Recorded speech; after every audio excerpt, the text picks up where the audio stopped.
ওয়াজ করে বেড়ায়, এক বিটির নাম জানে না। তো ইব্রাহিম আলাইহিস সালাম মুসলিম জাতির পিতা, দাদির নাম জানে না।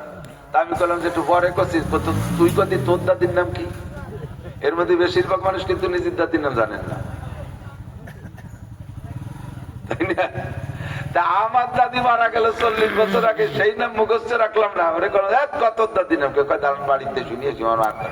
1 মিনিটও দাঁড়াবো না, কয়ে জাতি তোর দাদি তোর আপন দাদি মরছে 30 বছর আগে, তাই মুখস্থ যে সে 4500 বছর আগের বিটিকে নাম মুখস্থ করবো কেন? কৌতালি দরকার নেই, বাদ দেন। নিজে ধরে ছোটবেলা চাড়া খেলতেন, মনে আছে নাকি? চাড়া খেলে 1 বিঘিতের মধ্যে চাড়া ফেরাতে পারলি 10টা তেতলি রাখি, মনে আছে না? যদি চাড়া বেকায়দায় জায়গা চলিয়ে যেতে মারিয়ে দিত, তাহলে ভোটের মধ্যে তুই ঘিরে আয়। এরকম একটা সুন্নত ছিল না খেলার মধ্যে।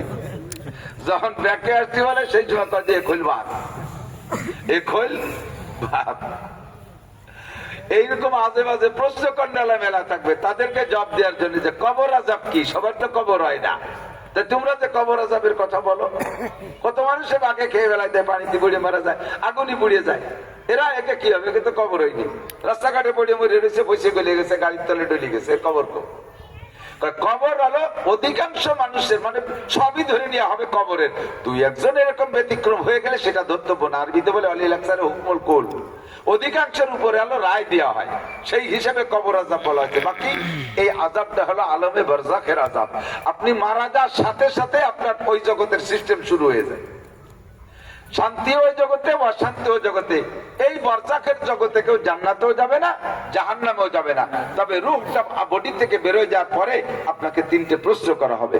এই 3 প্রশ্ন যদি জবাব দিতে পারেন, তাহলে আল্লাহ তাআলা আপনাকে 3টে পুরস্কার দেবে। 1 নম্বরে আলবিসুহু মিনাল জান্নাহ, আপনার রুহুটাকে জান্নাতের পোশাক পরায় দেওয়া হবে। মূল মানুষ তো রুহু। মূল মানুষ কি? মূল মানুষ বডি কিছু না, বডি একটা খেসা। হ্যাঁ, আপনি ঢাকার থেকে, ঢাকা কি বলা হয়, ঢাকার থেকে একটা ময়না পাখি বাড়ি আনবেন।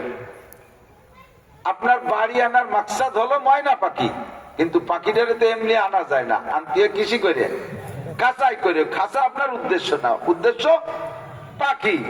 আনতে জন্য খাঁচা লাগে, তাই খাঁচার মধ্যে ঢুকাইছে।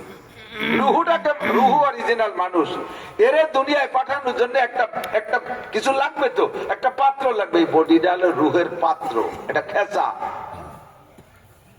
এ আর কিছু না। একসময় ছিল না, তখনও মানুষ ছিল রুহু। আবার এর থেকে বেরোয় যাবে, তখন সে রুহু থাকবে, মানুষ থাকবে না। যেটা যেখান থেকে আসছে সেটা সেখানে যাবে, যেটা যেখান থেকে আসছে সেটা সেখানে যাবে। রুহু আসছে কোন জায়গা থেকে? আল্লাহর কাছ থেকে, আসমান থেকে, রুহের জগতে।